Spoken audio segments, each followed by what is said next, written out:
What is going on, everyone? It's Jack here for Nothing But Tech. Hope you guys are all doing well. Welcome back to another video. In today's video, we're talking about the OnePlus 6. So a lot of you guys have probably already seen a lot of coverage on it, but I just got mine in a little bit ago. So into this video, I want to kind of give you guys my initial thoughts on it. And if you're interested in the OnePlus 6, definitely subscribe because I'm going to have a lot more content coming, including a full review, camera comparisons, and other stuff that you might want to see. So definitely be sure to subscribe. But in this video, I want to kind of give you guys my impressions 48 hours later. Okay, so the first thing to note about the OnePlus 6 is that it's still true to OnePlus's roots in terms of the price. At $529, it's definitely still on the more budget side of premium phones. It's kind of moved out of the category of a budget phone into like the mid-range to low premium phones, but it performs as if it's a really premium phone, like the S9 or the iPhone 10, so it's kind of in that category without being in that price bracket. And I think that's definitely something to note. So overall, the OnePlus 6 is an awesome phone. I'm just going to tell you that straight out right away.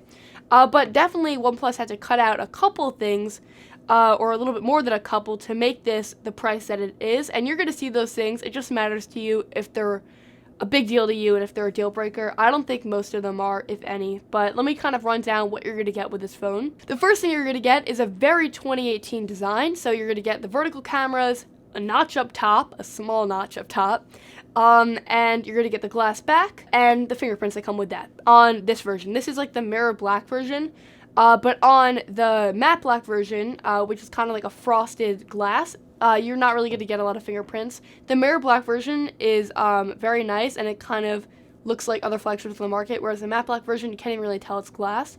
So I kind of like it. The design on this phone feels great. Like in the hand, it's a nice weight. It's not too heavy, but it definitely feels premium. And the screen to body ratio is also really good. So this has a really big screen, but you don't really notice it. It's a one-handable phone for sure. In terms of other build characteristics, it's pretty thin. On the left side, you have your volume up and down buttons, and they're a little bit low on the device, but you'll get used to that.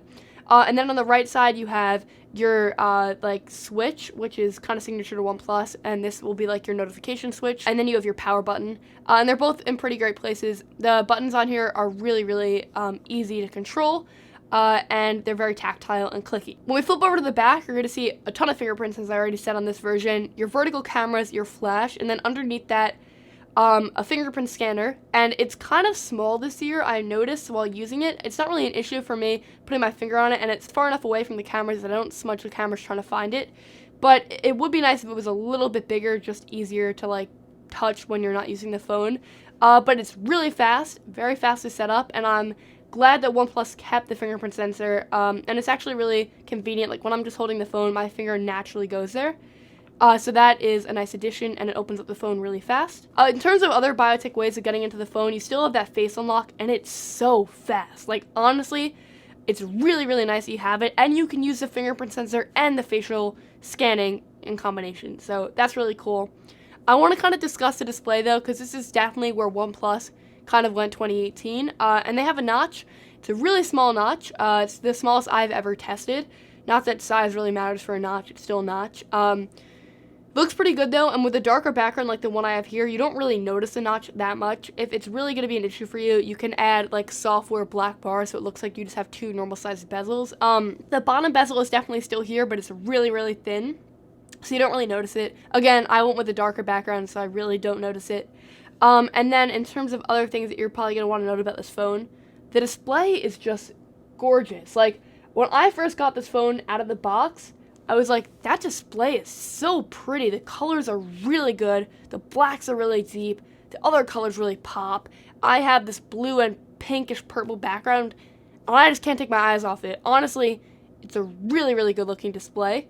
And it's also a really big display without feeling big in the hand, as I already said. So overall, the build is really good, but there are a couple issues that I have with it. So I already mentioned one of them, that the fingerprint sensor is a little bit too small. And then the second one is that when you're watching content like this, it's so easy to cover up the volume or like the speaker at the bottom, because it's not stereo speakers. So it's really easy to just like put your thumb over it and muffle the sound. You just got to get used to like placement of the hand.